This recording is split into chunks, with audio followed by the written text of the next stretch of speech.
What I'm really considering is the gesture of sitting, waiting, and the anxiety that's involved in that. Back in 2018, I had an abortion, and when I was in the waiting room, they were playing like Say Yes to the Dress on the TV, which felt like just not the right TV show for the moment. And then it was New York, so like people are friendly, but they're really only friendly when they talk to you, so like no one was talking, and I just was so curious. Like I really wanted to know like what the other people in the waiting room were feeling and what they were thinking and more about their story. So I did go home and kind of like move through that experience on my own with abortion pills, and I felt like it wasn't concluded, and so I needed to make a sculpture about it, and that would be this one back here. It's called, originally it was called Sonogram, because there's a moment in the waiting room where they bring you into another room and they give you a sonogram and then they ask you if you want to look at it or not.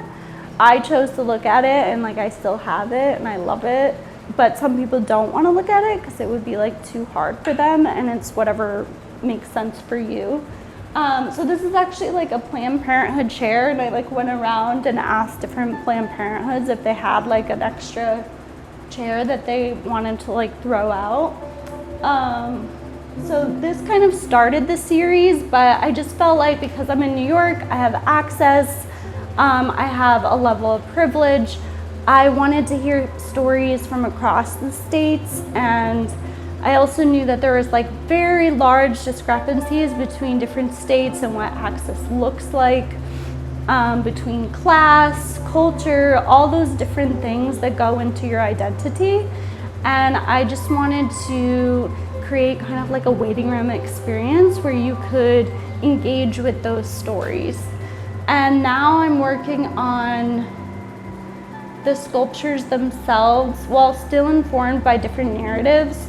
I'm interested in how to connect it to the body, how to connect it to, I love to use like old furniture that I find. Sometimes I'll find like high chairs, like this one's a high chair, or sometimes I'll build them like independently. This one is like a, I'm not really sure what it is. It's like a rocker that I found in the trash, and I just thought it was so interesting, like the movement that it allows the sculpture to have. It's still in progress, but I'm also playing around with the paint texture and like thinking about different like mattes and glosses. Hi, my name is Lydia Nobles, and I am from Bangor, Maine, and I am a contemporary artist. So I've always kind of been making artwork since a young age, but I feel like what a real turning point for me was in undergrad. It was kind of the first time I realized that you could do like conceptual art, and I started like working with my body and doing a lot of photography, video, like interacting with myself. And I feel like anyone who's like engaging with the body, that's kind of like a great starting point, is working with yourself and the camera and just figuring out what you want to say and why you want to say it. I make art right now because I just feel like if I'm not making art, I start to kind of get irritable and I don't feel happy or successful. I just feel like there's something missing, even though I have a very full life. I also have a residency program that I work on, but I feel like when I'm in the studio, I can really think through a lot of things that I just can't do any other way. I think right now I'm at like a crossroads.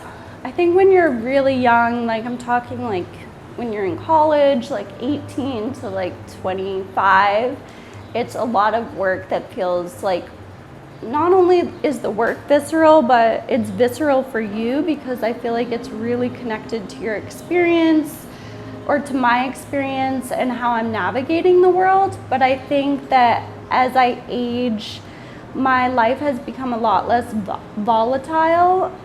There's not as much chaos in my life, which is great. I'm like enjoying it. And I feel like right now I'm considering what does my practice look like when there aren't like really kind of moments that feel like I'm feeling a lot in my body about it.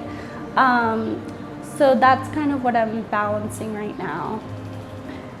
I think for me, I have two goals. One is to work through the materials in a way that kind of advances their language and to be able to think about it in a different way.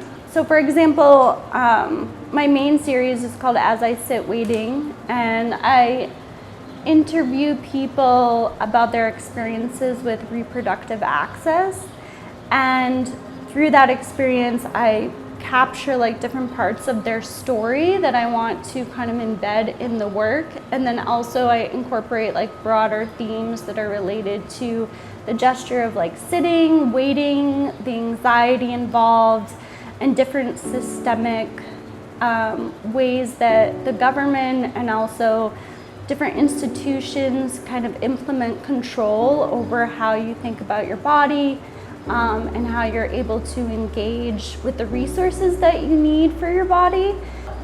Between 2021 and 2022, I made about 18 sculptures, and because all the sculptural work during that time was so compressed, it was about one sculpture every 3 weeks.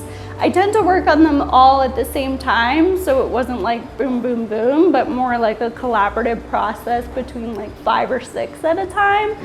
But I think during that time, I was really able to push material and think about how shape and color interacted with each other. And because it was so like quick and there wasn't a whole lot of time to kind of think about it,